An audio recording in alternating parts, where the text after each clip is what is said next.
Hey everyone, welcome back to Godot Way. In this video, we're going to be mastering composition in Godot. First, I'm going to explain the concepts, then we'll open up a Godot 4 project and actually practice in the engine itself. I'll be using Godot 4.6, release candidate 1, but feel free to use any version you're comfortable with. There will be some challenges and I'd appreciate if you really attempt it. If you're familiar with Godot, these challenges might be pretty easy for you. I've left the table of contents on the screen for you.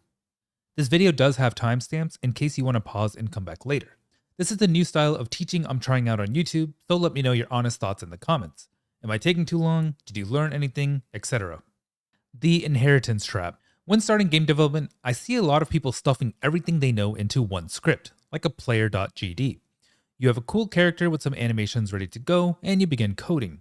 You start off by adding movement. Great, it works. And it's already starting to feel like you're on your way to success.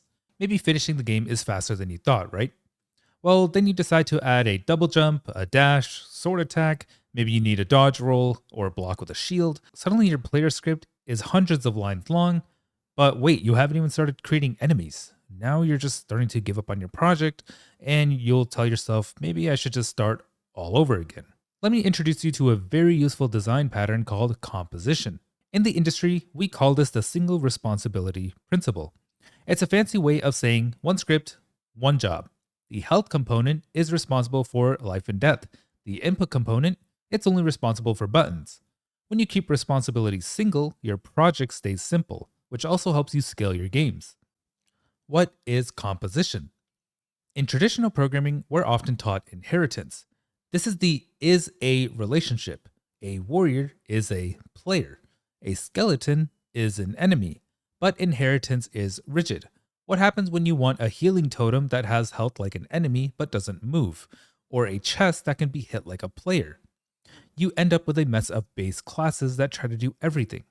Composition makes life so much easier by using a has-a relationship. Instead of saying a character is a warrior, we say a character has a movement component, has a health component, and has an attack component. Think of your character like a hero's backpack. If you want your hero to be able to swim, you don't rebuild the hero, you just put flippers in the backpack. If you want them to be a mage, you swap your sword for a staff. In Godot, each item in that backpack is a separate node with its own script. When you combine them, you get a complex character built from simple, tiny building blocks. There are many reasons why composition is the industry standard, but let me give you the top 3. The big 3 benefits: reusability, encapsulation, and iterative design. Let me explain reusability. Imagine that you have a health component that you spent hours perfecting. You can simply just drag and drop that component onto your player and enemy. If your NPC are guards and maybe they fight monsters that come near a town, you can drop a health component on them. Want them to not ever take damage like a merchant in a shop? Don't add a health component. We don't really need it there. When I say reusability, it's not just the scope of your current project, you can also take your components and scripts to your future projects. It feels like making a plugin or an extension of the engine. Now let's talk about encapsulation. Let's say your character isn't taking damage. You don't have to search through thousands of lines of player logic. You know exactly where the bug is. It's in the health component. You can even test that component in a tiny isolated scene to make sure it works perfectly before putting it on the player. Think about your UI. If you have a health bar, it doesn't need to look at your player script. It just needs to look at the health component. If you want to see how fast your character is moving, you point your debug label at the movement component. Because the data is separated into these neat boxes, your UI becomes a lot easier to build. It's like looking for an application in the folder you put it in rather than checking your entire hard drive. Now let's expand on how this is an iterative design. Let's say you decide the character should move 20% slower while blocking. In a monolithic script, that's a nightmare of if statements. With composition, the shield component simply sends a signal to the movement component to change the speed variable, making this very clean, modular, and easy to change. Communication and signals. You might be wondering, if they're separate scripts, how do they talk to each other without becoming a mess? The secret is signals. Think of a signal like a component yelling a notification. The health component doesn't need to know the animation component exists. It just yells, "I took damage." Then the animation component hears that yell and plays the hit reaction animation. This is called decoupling. It means your components are blind to each other, making them truly independent and easy to move from project to project. The Godot Way. Godot is uniquely built for composition. Unlike other engines where everything is a component in a list or opinionated and inheritance based like Unreal Engine, Godot treats nodes as components. We can take this further with typed exports. By using class name like class name held component, our components can recognize each other. In our scripts, we can use @export var held component, which allows one script to recognize and talk to another script without them being hardwired together. When you write class name held component at the top of your held script, you aren't just naming a file, you're telling Godot this script is now an official type, just like an integer or a string. The @export tells Godot to show this variable in the inspector panel on the right side of your screen. And the var health is the name you'll use to call the component in your code, such as health.takeDamage. And for health component, this is the static type. It tells Godot that only a node with the health component script attached can be placed in this slot. Before this feature was popular, developers used to write code like this, using onReady var health is equal to get node components / health components. The problem? If you rename the health component to something like life system or move to a different folder, your code would crash because the path changed. With @export var health component, you don't care where the node is or what it's named. You simply click on your player node, look at the inspector, drag and drop the health node into that empty slot. Now if you move the node later, the connection stays perfectly intact. To make this even more bulletproof, Godot provides scene unique names. By right-clicking a component and enabling access as unique name, a %sign appears next to the node. This allows your UI to find the component instantly, no matter how deep it's buried in the scene tree. This is the game changer for composition. It tells our player script, I don't care if the component is moved deep into a folder or hidden under 5 other nodes. Find it instantly with this name. It turns your backpack into a smart backpack that always knows exactly where tools are located, no matter how much you reorganize. This also assists us developers with auto-completion and safety. Because you told Godot that the variable is specifically a health component, the script editor becomes much smarter. When you type health inside your player script, Godot will show you a list of every function and variable inside that component, like current health or died. You don't have to guess or keep switching tabs to remember what you named your functions. If you accidentally try to drag a movement component into the health slot, Godot will block you. This prevents those silent bugs where your code tries to run a jump function on a health script and crashes. Lego building. Imagine you have 2 different characters. The hero needs a health component and a stamina component. A wooden crate needs a health component but not stamina. By using @export var health component, you can write one damage logic script and apply it to both. The player script just looks for any node that fits the health component mold. By using typed exports, you are creating a socket on your player. You can plug in any component that matches that socket type, allowing you to build characters like you're assembling a computer rather than writing a book. Performance and philosophy. Beginners often hear that more nodes equals more lag. While modern Godot is highly optimized, viewers might be scared to add 10 nodes to a single player. Some of you might be thinking, wait, if I have 100 enemies and each have 10 components, isn't that 1,000 extra nodes? Won't my game lag? Well, in Godot 4, the answer is no. Nodes are incredibly lightweight. The performance cost of a few extra nodes is nothing compared to your 5,000 line player.gd script that you're too afraid to touch. Composition saves your brain, and your CPU won't even notice a difference. Components should be selfish. They shouldn't care who owns them. The gold standard for a component is being stateless or context agnostic. My movement component doesn't know it's helping a player save a kingdom, it just knows it has a speed variable and a direction vector. This is why it works on a skeleton just as well as a hero. When you write your components, ask yourself, if I put this script on a literal rock, would it still function? If the answer is yes, you've mastered composition. The Orchestrator. Now you might worry that if everything is a component, your player script becomes useless. Actually, it gains a much higher purpose. It becomes the orchestrator. The player script is the brain. It doesn't do the heavy lifting, it just manages the state. It's the one that says, hey, movement component, the input component says we're pressing the attack button, so I need you to stop moving while the attack component does its job. The player script stays short and readable because it's just a manager overseeing a team of expert workers. Now that we have the blueprint and we understand how these pieces fit together, let's actually get into the project and build it. Let's use this starter kit provided by Cinti that's now available in Godot. We're going to configure the project together from scratch, so don't worry if you don't know what's going on. You can find the download link in the description below. Go ahead and open the project, and we're going to build our first components from scratch. Live building and challenges.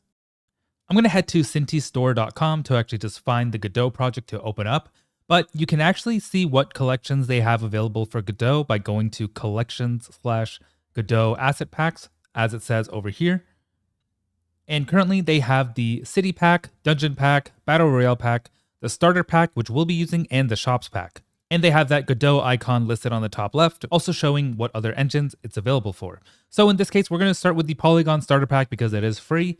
So I'm going to go ahead and click on this and just add this to cart. And I'm going to go ahead and check this out. And now after going through with the order, it's free, so there's really nothing much to it. I'm going to go ahead and download the Polygon Starter for Godot 4.5. So I'm going to hit download over here. And I'm just going to go ahead and extract it to my desktop Cinti Godot. You can extract this wherever you are comfortable with. And I'll go ahead and click on this and then click extract all. Just going to extract it into this same folder. And now I have this Polygon starter, and this is going to be called the just a lot. I'm just going to go ahead and change this to starter project.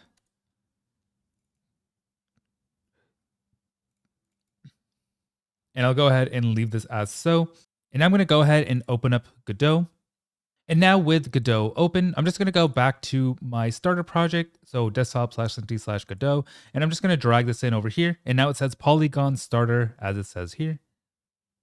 I'll double click to open this up. It does say 4.5, but I'm just going to open it with 4.6 RC1. And now when we open it, we can see this really beautiful looking level. So we see clouds, skies, we see these car assets. It looks really nice. Let me see if I can full screen this a bit. And then we have these standard kind of T-posing characters along with this bean characters that we'll be using for this tutorial.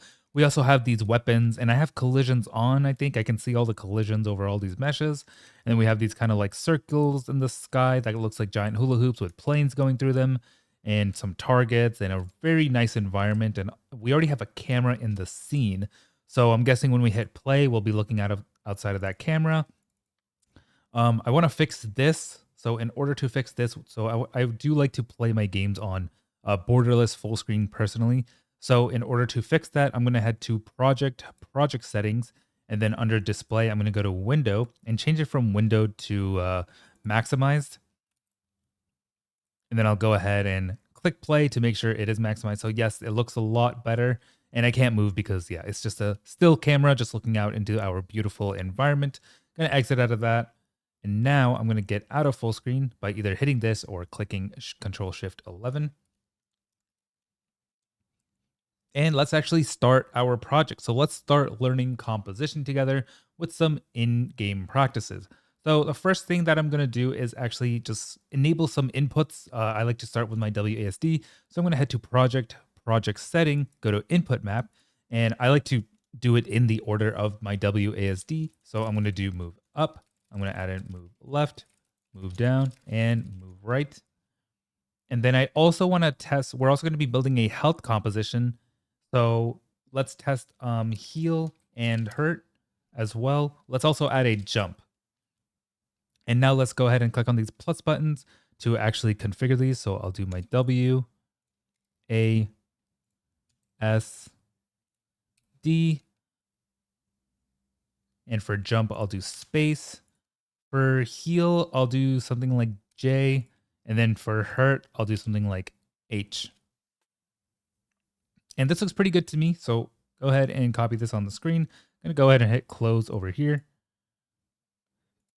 And now let's actually start off by building our player. So I'm going to go ahead and see what player to actually use for this tutorial. So I kind of want to use something simple, so I'm probably going to go with one of these bean-shaped characters. And we are going to be building a top-down perspective in this tutorial. So I'm just going to go ahead and check out what characters are available in this Cinti asset. So I'm going to go through down. So we have this polygon starter, prefabs, and characters. And then I can just double-click these beans to kind of see. So we have this nice-looking cop with his frowny-looking mustache. We got this cowboy. He kind of looks like he has a lot of swag, so I might have to go with him. We have her. this librarian looking character. And then we also have your standard male and female blue characters that they have. So pretty cool. And then we also have a bunch of assets and so on. So let's actually just start off with by building a player. So I'm actually going to exit out of these. I forgot these opened into new tabs. I'm just going to go all the way to the right where it says demo, right click on it and close tabs to the right, kind of like it's a web browser.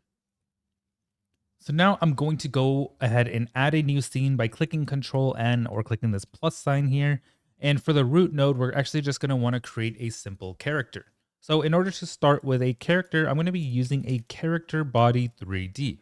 And if you want to know more about the character body 3D, you can click on this description over here. We can actually click on character body 3D here, and it'll take us directly to the documentation that's in our browser. And it tells us it already has functions such as move and slide. It already has a physics body 3D. We already have our variables instantiated for us like velocity and so on. And we're going to go ahead and just start with this character body 3D node. So I'm going to just go back, select character body 3D, and I'm going to rename this to player.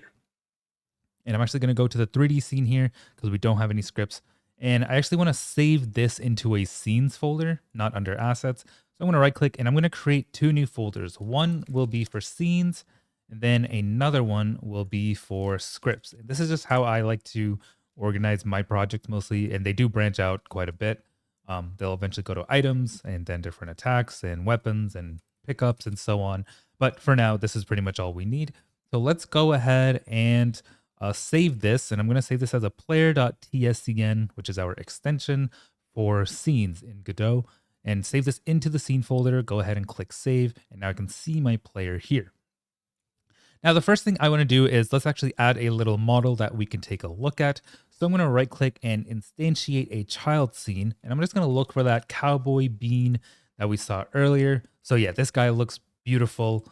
Complete swag, amazing outfit, and so on. Let's go ahead and go with this character. You can choose whatever bean you want, or you can even use the T-posing characters if you want, but we are not doing animations in this just yet, maybe in the next video. So over here, we have this warning. It says this node has no shape, so it can't collide. So let's go ahead and add a collider for this player. And I'm going to go ahead and click Control A again, or you can click on this plus sign. And we're going to look for a collision shape 3D. And this is perfect because this bean is in the shape of a capsule. So I'm just going to go to shape, look for a capsule. And you're going to see the capsule is a bit low. So if I were to play this character like this, he'll kind of float off the ground a bit. So I'm just going to go to transform and move the y-axis up by 1. So the bean or the capsule completely wraps around this bean. So this is pretty perfect. And now I just want to go ahead and add a camera. So the first thing I'm going to do is actually go ahead and add a blank node 3D. And then with this node 3D, I'm going to call this the camera anchor. And I'm going to move this anchor up to its head just so we kind of focus on the head. And that's going to be determining the center of our camera. And then I'm going to go ahead and add a camera 3D under this node of the camera anchor by hitting Control A while this is selected. And now this is just going to be our camera 3D. And now with our camera 3D selected, I'm just going to head down on the right under the inspector tab to just edit some of our properties. So if I go ahead and hit preview, you're going to see that we are looking at the very bottom butt of our bean, and we don't want that. So first, what I'm going to do is just change the FOV to something like 20. You can, of course, change this to however you want. And then for the transform for the position.y, let's set it to something like 12 so that we're a bit high in the sky since we are making it top down. And then for the Z axis, I want it to come back a bit behind the character. So I'll set this to 20 like so. And then for the rotation, I'm going to set it to, let's try 45 or negative 45 because now I'm looking to the sky and I still can't see my character. So let's go ahead and, oh, there we are. So negative 30 seems to be about the sweet spot. This is pretty cool. So I do want to see a little bit above my character just so that we can kind of see what direction we're going to. And of course you can create some sort of camera component where the camera kind of shifts towards where you're walking just for some smooth polishness. But let's go ahead and stick with this for now. So this looks pretty good to me. And now I'm just going to drag my player over into my demo. So with my demo scene selected, I'm going to drag my player.tscn over onto main like so. So he's going to spawn right here in the middle. I'm going to go ahead and hit F5 to just play my game. And now we can see our beautiful player in the middle of our game. And yeah, this awesome scene. And we can't do anything. We can't move. Inputs don't work, all that stuff. And let's go ahead and actually start setting up our input component. So now I'm going to start by adding our input component, because first we need to register our inputs in order for our player to know what's going on. So I'm going to go ahead and create a new script by right-clicking my scripts folder, hitting create new, hovering over create new, and then selecting script. And I'm going to call this input underscore component.gd.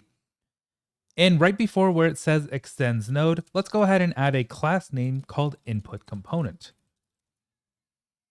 So this class name input component is going to register this script as a global type name, and the name is input component. And this is so that other scripts can reference it by its type, kind of like how we have string and integer as mentioned earlier in the tutorial. And the extends node just shows that this component is a simple node type. It doesn't have movement or collisions.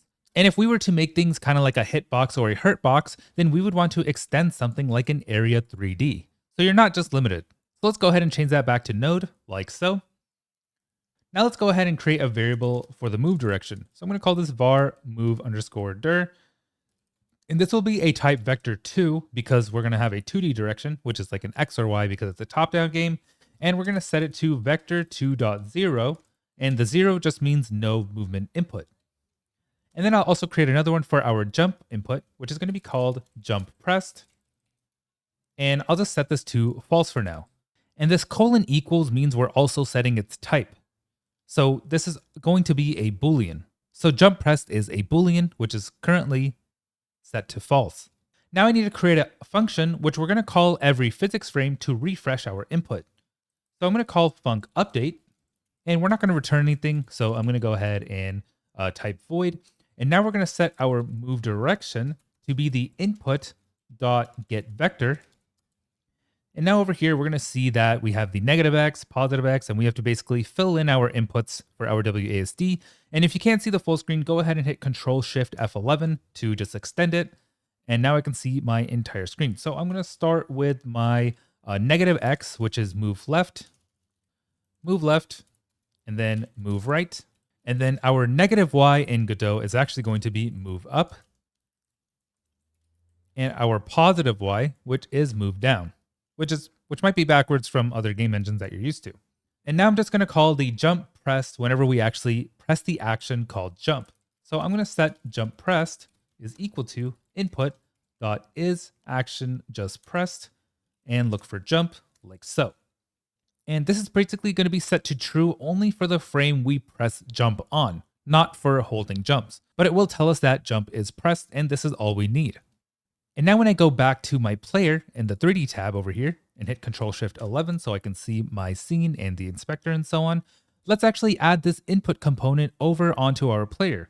So I'm going to select my player and hit Control-A. And now because we set its type to be input component, now I can actually search for the input component, and under node, you'll see that I have an input component with this script already attached. So I'm going to go ahead and hit create and just leave the name as input component. And now let's actually try this out in game. And you're probably wondering, well, why isn't this working? I'm clicking WASD and I actually set it as my input component. Well, the components don't work alone. Remember earlier we talked about needing an orchestrator, and that's the point of your player.gd script. So let's actually go ahead and create that player.gd script. So I'm going to click on player, and I'm going to click on this script with a plus button on the bottom right to attach a new script. And I'm going to go ahead and call this player. And now we have this extends character body 3D. So now what we want to do is actually just update our input based on whatever we put in the input component over here. And this will be pretty simple. I'm just going to call this class name player extends body 3D, just so our player is its own type. First, I'm going to drag input component over my script and then hold Control and let go of my left mouse button. So the on ready just means we're going to wait until the scene is fully loaded and then find whatever we are looking for, which is the input component. Because we set the class name as input component, there's only going to be one input component on this player, so it's basically just securing it that we never accidentally put another class or type here, so we won't have any bugs or crashes. And now I need to add some sort of function that's going to update every frame. So we already have this thanks to us using our character body 3D, we have the func physics process over here, and I can hit enter to autocomplete.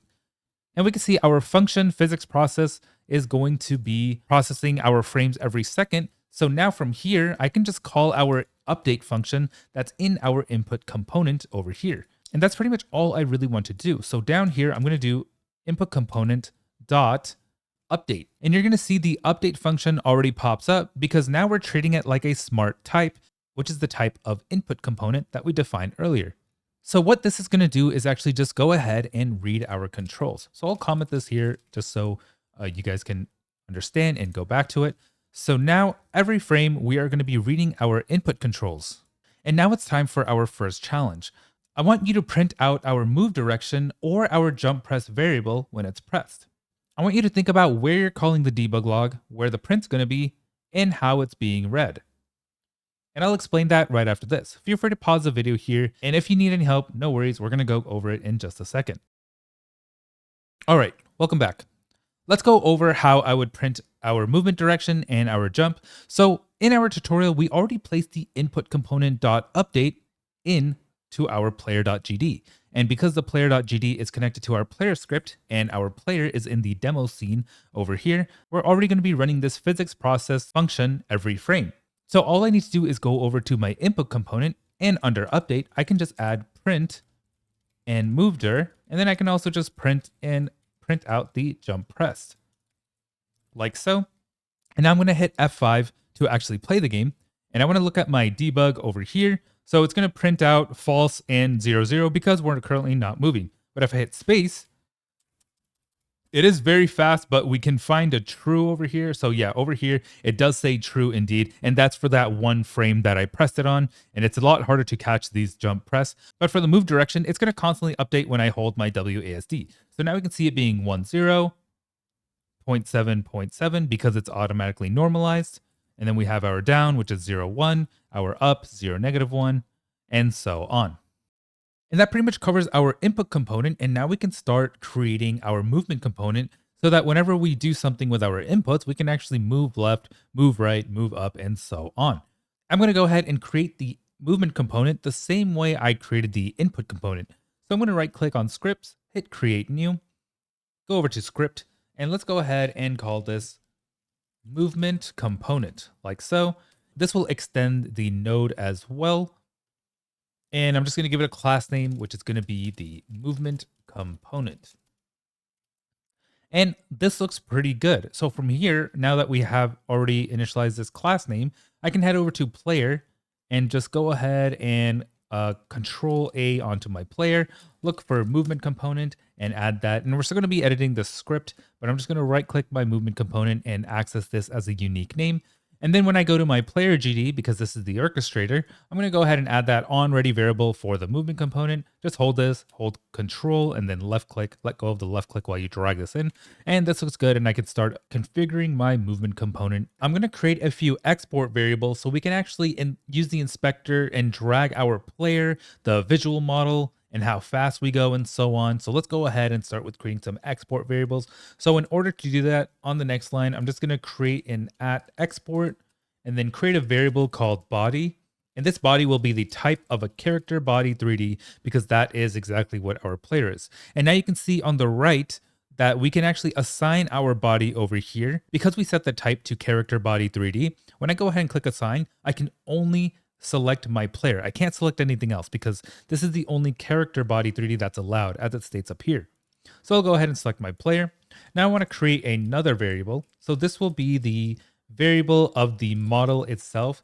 And this model, I can just select a node 3D. So now when I click the assign button, you're going to see everything that's related or an extension of a node 3D, which is just going to be any 3D object in this case.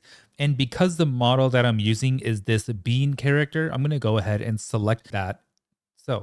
And now we'll do our basics. So what we want to configure with the movement component is it's going to be in charge of the speed, how high we jump. And in this case, I'm also going to have it be in charge of gravity, just because I'm not going to make anything like a separate gravity component for this game because it's just a pretty simple top down. So let's go ahead and create those variables. So let's do @export var speed. And I'll just do a default of something like 8 to test out. And then we're going to create a jump velocity which is going to be, let's set it to 12 on how high we can jump. And then an at export var gravity multiplier. And this will be, I'll set it to 3.0 for now. So now when I hit save, you're going to see it pop up on the right. And we can also adjust the variables here on the right. And for example, if you adjust it here and it's 8, 12, and 3 in the code, and I ship the game with, let's say, 10, 20, and 5, the whatever's in the inspector will actually take priority. So let's say you like it over here and you don't want to go back and change the code because these are just default values. Then when you do ship the game, it will use the 10, 20, and 5 variables. So I'm going to go ahead and just return these as is. And now I'm going to create a couple lines, and actually I want to go ahead and set a movement direction for our movement itself so we know which way we're going to be going. And again with the jump. And you're probably thinking, isn't that the same as input component? Well, sort of, but not really, because this is only checking if we're actually pressing the input. And again, we're leaving the input component to only check for inputs, where the movement will actually be in charge of moving our character. So let's go ahead and create those variables. So I'm going to call this var direction, which is going to be a type of vector2. And I'm just going to set this to vector2.0. So right now, movement direction will come from the input, and the X and Z plane is going to be stored as a 2D. And then over here, I'm going to do var want jump. And we're just going to set this to false because we don't want to constantly be jumping. And now I need to create a function to actually check. The movement component will check for our player moving. And we're going to create a func tick. And I'm going to pass in delta float. And we're not going to return anything. So I'm going to write void. And now we're going to look for if. And now I'm just going to add a safety check, which is basically if we forgot to plug in the body, then we're not going to do anything, or else it could probably crash the game. So in order to add a safety check, I'm going to check if there's a body present. If there is no body present, if body is equal to null, then we're just going to return. Basically, just get out of this function. We don't need to do anything. And if there is a body, then we're going to basically skip that if statement. And from here, we're going to try to move on the X and Z plane. So top down movement will really start here. And now what I'm going to do is just set the velocity of the body. So body.velocity.x is going to be equal to the direction.x times speed. And that's because we set the speed up here. And then we also want to do the same thing for the z-axis. So I'm going to look for body.velocity.z is equal to direction.y times speed as well, like so. And this is basically just going to tell us that we're going to be moving in the X and Z direction, or the velocity is going to be the X and Z, but we're going to convert it to an X and Y because we're a top-down character, and we're going to go as fast as our speed variable or whatever we set here.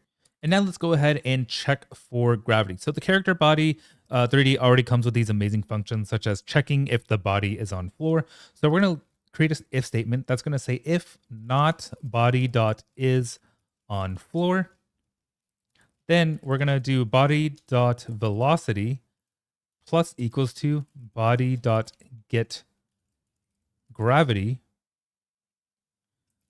times delta times gravity multiplier, which is the variable we created here. And if you don't know what the get gravity is, if I go ahead and control left click onto it, it's going to show us that we have this get gravity, which just returns the gravity vector computed from all sources that can affect the body, including all gravity overrides from area 3D nodes, and so on. And you can read more about it in the documentation itself, but yeah, it is using our body 3D. So I'm going to go ahead and exit that and go back to our movement component. This if statement that says if not body.is on floor, this just means we're going to start applying gravity whenever we're in the air. And now let's actually create a jump. So I'm going to comment this jump, and let me actually comment this over here to be gravity. Remember to make code readable, and I'm going to click on the output over here to so we can see the entire thing, and I'll hold Control Shift F11. I probably should have done that from the start of creating this component, but maybe this is a little more readable now. I'm going to zoom in a little just so it's easier to see. And now let's create our jump. So from our jump, I'm going to do if, and then copy this variable, if wants jump, and we got to check if the body is on the floor. So I'm just going to copy this, and body is on floor. Then let's see. Now I want to set the y velocity, which is the up and down of our character, to be the jump velocity that we have created over here. So I want to use this jump velocity of 12. So I'm going to just simply do that by, so now body dot velocity dot y is equal to jump velocity. And this will basically set an upward velocity because this is a positive number. And then I'm going to set once jump is equal to false. And this is just going to be false because this is going to consume our jump request so it doesn't repeat the next frame. And it's going to make sure we only do jump once. And now the last thing I need to do is that our character body needs to be able to move and slide. So I'm going to call body.move and slide. And if you want to learn more about move and slide, go ahead and control click. This is a built-in function by Godot to actually help move our character. So now when I go ahead and hit play, so I'm going to hit F5, and I actually forgot to add did I add the component to my character? Oh no, I didn't add it to my player.gd. So my character does have a movement component, but I didn't add it to my player.gd. So let's go back to the player.gd and go ahead and read these. So let me take a look at the movement component. So I have in my movement component, I need to create a class movement component, which I already did in player GD. It's called movement component here. And now I'm just gonna, read movement component. And now I just want to check the, So now I want to read the direction and once jump, and then I'll call my tick function, which is over here, and just pass in the delta because that's exactly what it requires here. So now let's go ahead and do exactly that. And we're going to connect it with our input. So what I'm going to do is move component, because that is the class of our movement component up here, dot direction is going to be equal to input component dot, and I believe I called it movedir. Let me just double check. Yeah, so now we're going to match our movement components, movement direction to our input components, movement direction. So movedir over here, like so, and that looks good. And now let's go ahead and call the movement component again. And I want to check the once jump, and it already auto-completed for us because we have created the class and it's smart. And input dot jump pressed, or input component dot jump pressed, like so. And it is under a physics process, so all of this will compute every frame. And now I just need to call the function from my movement component over here. So I want to pass everything here over to our player because our player is the orchestrator. So now it'll be movement component dot tick, and I want to go ahead and pass in that delta, or else it's going to give us an error because this does require a delta as stated over here. And I can just pass in this delta here so that we are computing every frame properly, so we don't have movement issues when we have lower or higher FPS. And this looks great. So now I can actually go ahead and test our player. So I'll hit F5, gonna open this up, and now when I move, great, my character is moving and I can jump. So that's really nice. And now I have a little issue. My character isn't looking where I'm going. He's kind of just staring at me as if I did something wrong. So let's go ahead and add a look at rotation or wherever we're going. So back in my movement component, because the look at function is something that I want to include into my movement component, I don't want to create a separate function or a component for that. I'm just going to go ahead and start creating, let's call this face movement direction. So first I'm going to check if what I'm going to be moving is actually our model itself. So if the model, and I also want to check the length of the direction dot length dot squared is greater than 0.00 or 0.001, then we're going to go ahead and make sure that we are facing the proper direction. So the model just checks if there is a model present. And the direction dot length dot squared is, it avoids rotating when the direction is basically 0 and is faster than length. So now I'm going to create a variable called look direction, or lookdir, and this is going to be the type of a vector 3. And what I want to pass in for my x and y is going to be my direction dot x, and then the y will be 0 because I'm not ever going to rotate looking up and down, only horizontally and vertically. And then on the z-axis, I will pass in the direction.y as my z because we are doing a top down, direction.y. And then I just want to add a dot normalize to make sure that our speed is pretty consistent like so. And I meant to do direction length underscore squared, not a dot.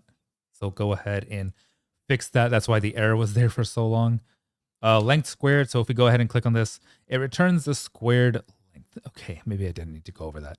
But we do have a look direction. And the reason why we created the variable in this if statement is because it's going to constantly be recreating this look direction every time we look in a different direction. And that's exactly what we wanted to, because if I instantiated lookdir up here, or if I created lookdir here, then I would only be stuck looking in one direction while moving in other places. And this just creates the variable. And now we actually need to set this to our model. So I'm going to drag the model down here, or I'm going to type in model.lookat, which is already a function that Godot gives us. And then I want to look for the global position plus the look direction that we created. And then I want to go ahead and pass in vector3.up. So the lookat function, it points the models towards a target position, which is our current position plus our look at direction. So basically, it's going to be staring at from where we are to where we're going. And then the vector3.up is telling our game to keep our character upright and do not tilt. And this looks pretty good, but I want to show you what happens in Godot when I go ahead and hit F5. Some of you may have this issue. So when I use WASD, it's actually backwards. Look, I'm going right and I'm looking left. I'm stuck between these fat coins. I'm going up, but I'm looking down, and vice versa.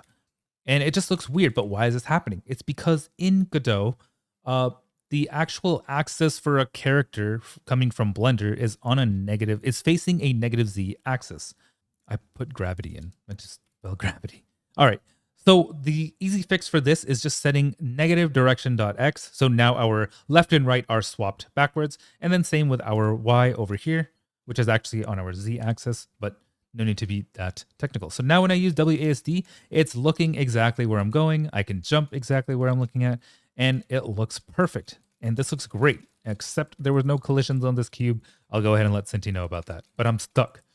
And that's pretty much how we create our movement component. And now we created a little top-down model. But one thing I want to go ahead and do is actually in the demo scene, there's a lot of stuff in the sky kind of getting in the way of my camera. I'm going to go ahead and delete this cloud ring, all these hula hoops or plane rings.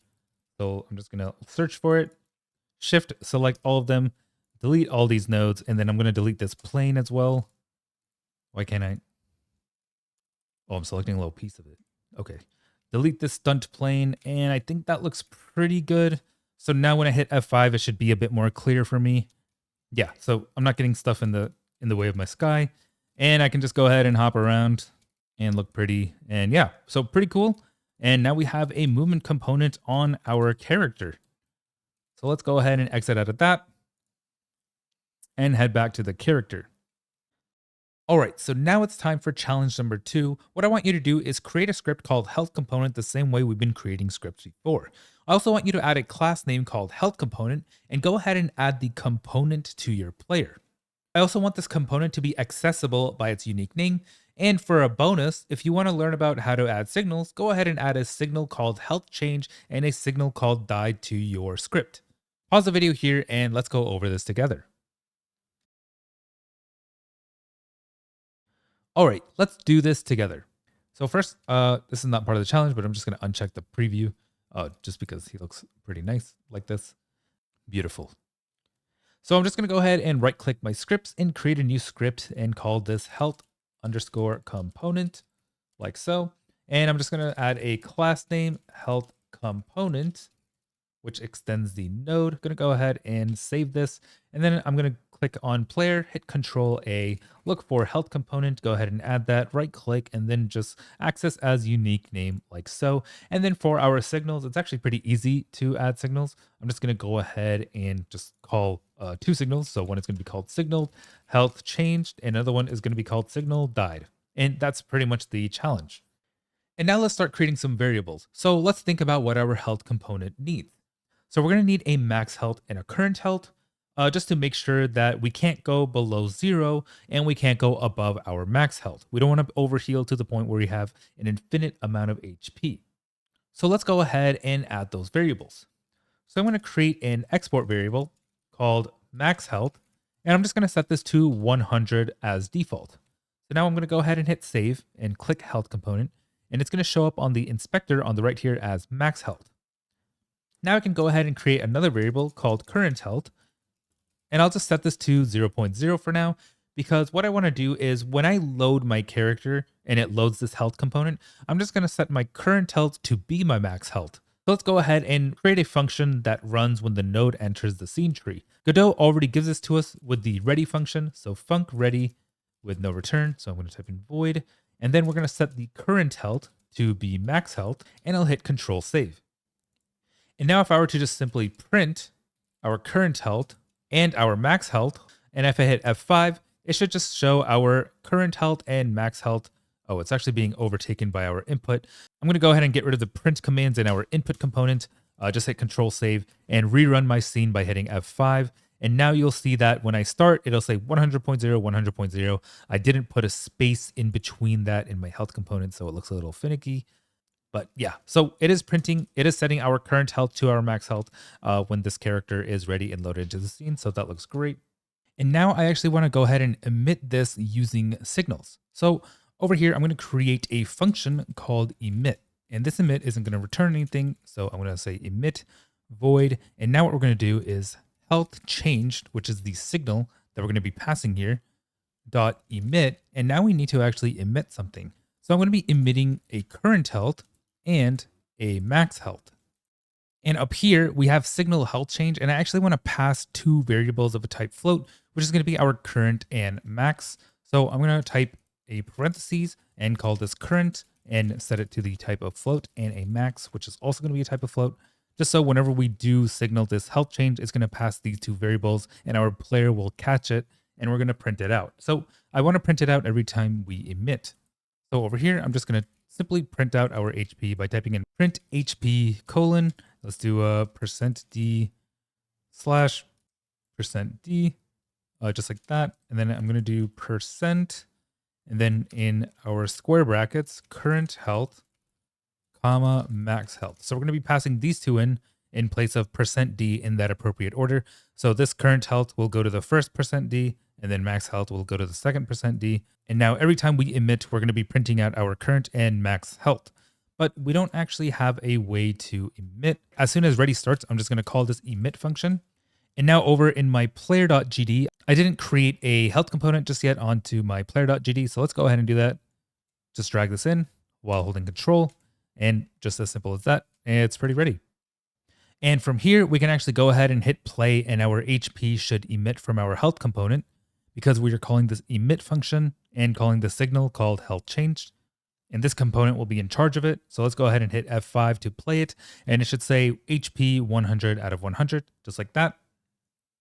And that's pretty perfect. So I can go ahead and cancel out of this. And now I want to go ahead and create two functions in my health component. I want them to be a damage and a heal function. So what we're going to be doing is first we'll create the damage function. So I'll type in func damage, and we're going to pass an amount, which is going to be a type of float. We're not going to return anything. And then I'm just going to do a current health. So we're going to set our current health to a new variable every time we take damage, which is going to be clamped so we can't go below 0. Current health minus amount, which is the damage that's going to be passing in. So our current health minus amount. And then the lowest we can go is going to be 0.0. The highest we can go is going to be max health. And then I'm going to call the emit function over here, just so I don't have to repeat everything over here going on. And then we want to call the died signal. So if our current health is equal to 0.0, then we're just going to call the died signal dot emit, just like that. And now I want to go ahead and create one to heal. So pretty much the same concept. I can go ahead and actually copy this line. So func, and instead of damage, I'm going to change that to heal. And in the next line, it's going to be the same thing. This current health is equal to clamp current health, but instead of current health minus amount, we're going to change this to current health plus amount, just like that. And then we're just going to call the emit function down here. And that looks good. And our health component looks ready to be used by our player.gd. So now let's start challenge number 3. On your player.gd, I want you to try to configure a way where if an input is pressed, such as your hurt or heal, I want you to pass in, let's say 10 for the damage and the heal. So how would you go about that? How would you call that function and so on? How would it relate to your health component? And then as a bonus, I want you to create a function called onDied. I want this to trigger when your character actually dies. But think about how you're going to catch this signal onto your player. This will be a little complicated, so no worries if you don't get it. I'll give you guys a second and feel free to continue the video to get to the answers. So now let's go over the answers. So of course, because I have an input component, I want to deal with all my inputs there. And I'm going to be checking for our hurt and heal, just like we created in our project settings input map. So I have this hurt and heal over here. So I did J for heal, H for hurt. And I'm going to go to my input component. And now I'm just simply going to create hurt pressed is equal to input.isAction just pressed.